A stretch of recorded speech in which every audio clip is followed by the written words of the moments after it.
Once, upon a midnight dreary, while I pondered weak and weary over many a quaint and curious volume of forgotten lore, while I nodded, nearly napping, suddenly there came a tapping, as of someone gently rapping at my chamber door.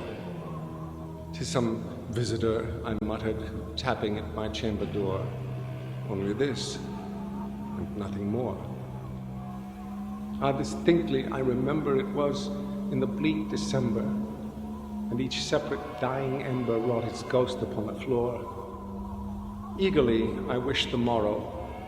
Vainly I had sought to borrow from my books surcease of sorrow, sorrow for the lost Lenore, for the rare and radiant maiden whom the angels name Lenore, nameless here, forevermore.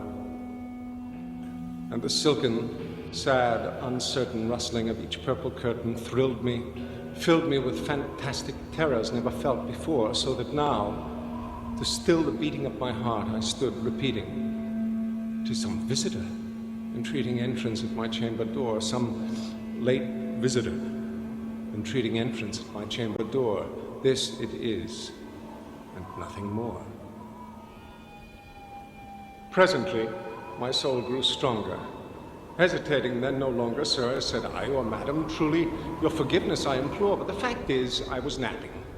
And so gently you came rapping, and so faintly you came tapping at my chamber door, that I scarce was sure I heard you. Here, I opened wide the door. Darkness there, nothing more. Deep into that darkness peering, long I stood there wondering, fearing, doubting, dreaming dreams no mortal ever dared to dream before, but the silence was unbroken. The stillness gave no token, and the only word there spoken was the whispered word, "Lenore." This I whispered, and an echo murmured back the word, "Lenore." Merely this, nothing more.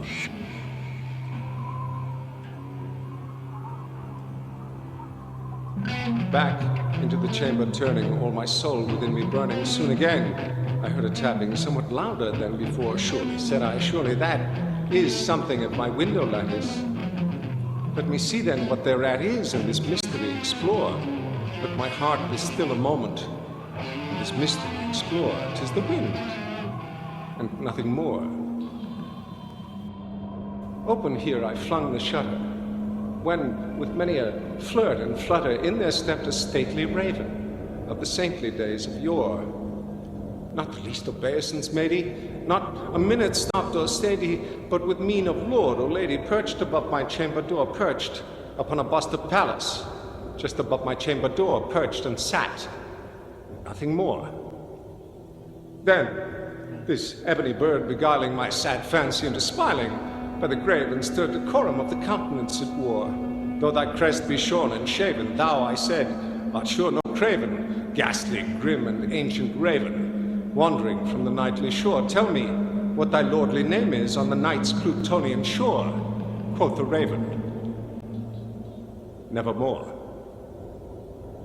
Much I marvel this ungainly fowl to hear discourse so plainly, though its answer little meaning, little relevancy bore, for we cannot help agreeing that no living human being ever yet was blessed with seeing bird above his chamber door, bird or beast, upon the sculpted bust, upon his chamber door, with such a name as Nevermore. But the raven, sitting lonely on the pallid bust, spoke only that one word, as if his soul in that one word he did outpour. Nothing farther than he uttered, not a feather than he fluttered, till I scarcely more than muttered, "Other friends have flown before. On the morrow he will leave me, as my hopes have flown before." Then the bird said, "Nevermore." Startled by the stillness broken by reply so aptly spoken, "Doubtless," said I, "what it utters is its only stock and store, caught from some unhappy master, whom unmerciful disaster followed fast and followed faster, till his songs one burden bore, till the dirges of his hope that melancholy burden bore of never, nevermore. But the raven, still beguiling all my fancy into smiling straight, I wheeled a cushioned seat in front of bird and bust and door. Then, upon the velvet sinking, I betook myself to linking fancy unto fancy, thinking what this ominous bird of yore, what this grim, ungainly, ghastly, gaunt, and ominous bird of yore meant in croaking nevermore. This I sat engaged in guessing, but no syllable expressing to the fowl whose fiery eyes now burned into my bosom's core. This and more I sat divining, with my head at ease reclining on the cushion's velvet lining that the lamplight gloated o'er, but whose velvet violet lining with the lamplight gloating o'er she shall press on nevermore. Then methought the air grew denser, perfumed from an unseen censer swung by seraphim, whose footfalls tinkled on the tufted floor. Wretch, I cried, thy God hath lent thee, by these angels he hath sent thee respite, respite and nepenthe from the memories of Lenore. Quaff, O quaff this kind nepenthe, and forget this lost Lenore. Quoth the raven, nevermore.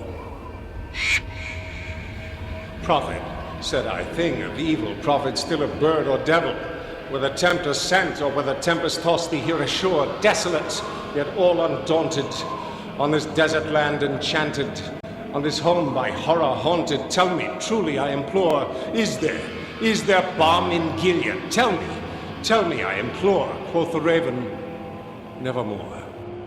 Prophet, said I, thing of evil, prophet, still a bird or devil, by that heaven that bends above us, by that God we both adore.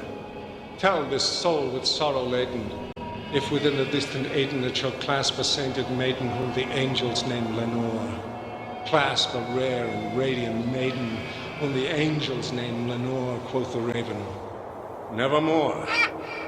Be that word our sign of parting, bird or fiend, I shrieked upstarting. Get thee back into the tempest and the night's Plutonian shore. Leave no black plume as a token of that lie thy soul hath spoken. Leave my loneliness unbroken, quit the bust above my door. Take thy beak from out my heart, and take thy form from off my door. Quoth the raven, nevermore. And the raven, never flitting, still is sitting, on the pallid bust of palace just above my chamber door. And his eyes have all the seeming of a demon's that is dreaming, and the lamplight o'er him streaming throws his shadow on the floor, and my soul, from out that shadow that lies floating on the floor, shall be lifted